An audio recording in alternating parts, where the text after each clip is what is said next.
Today I'm going to show you how to enable McGraw-Hill Connect in Canvas. First off, go to the Canvas course you want to enable it in. Go down to Settings all the way down here. Click on it.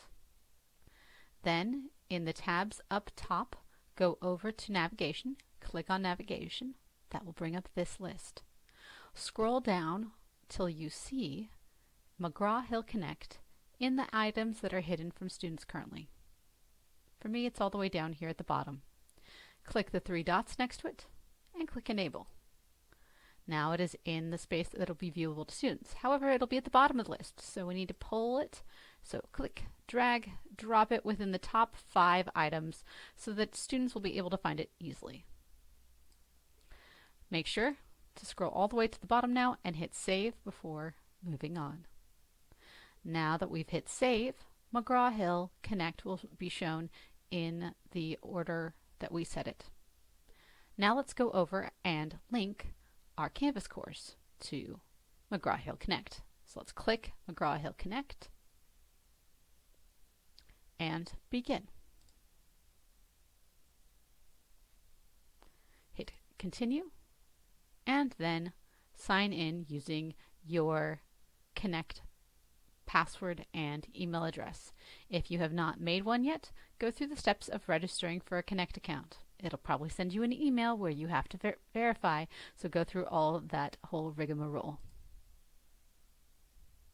Once you've done that, here's what it'll look like.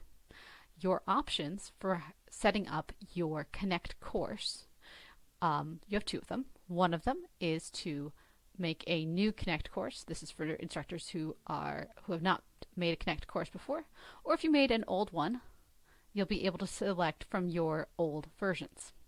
So like here we can see all the old Silverberg versions that I've used. However, this next quarter I am going to be using the new edition of Silverberg, so I will need to go and reconnect, if you will, and make a new Connect course, so a new section. So I'll show you how to do that. So I clicked the top option there, and it quickly took me over to here to go find the title of my textbook. Now I know the author, so I'm going to type in the author's name, Silverberg, and I'm going to go find my textbook. And I know it's this version, so I'm going to click on this.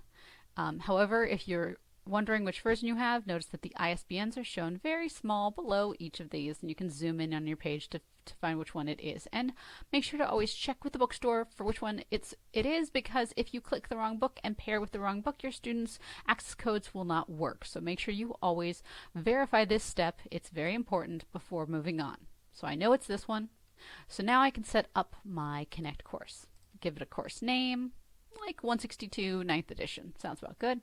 Set your time zone. Make sure if you're teaching in the at Green River, you're teaching in the U.S. Pacific time zone. For the start date, I recommend starting it on the current date you're on so that it gives you access right away so you can start building your course. And then set the end date to the end of classes for the quarter. Unless you'd like to give your students, allow them to look at the homework system during finals, then set it for the end of finals. So, there. And then give your section a name. I recommend giving it a descriptive name that will make sense to the students as well as you. And then this link here allows you to copy from old courses, but again, since I'm setting this up for a new edition, I don't want to copy from old courses, so I'll just set that as is, and I click Create Course. Then it takes me to this page. On this page, now it's linking my Green River Canvas course with Connect. And so now, if I go here, I'll be able to go to my Connect page. And if I go here, I'll return back to Green River. So I'm going to go over here and go to the section home page for Connect. And this is what it looks like. You can still return to Green River Canvas by following this link over here, which I'm going to now do. So this takes me back to Canvas, and now what it looks like as the instructor for the pairing of Connect. And there you go. That's how you pair Canvas with Connect in this deeply integrated mode. The benefits of deep integration are that the grades from assignments will automatically show up in the grades area when you do this deep integration, rather than setting up as separate. I hope that helps.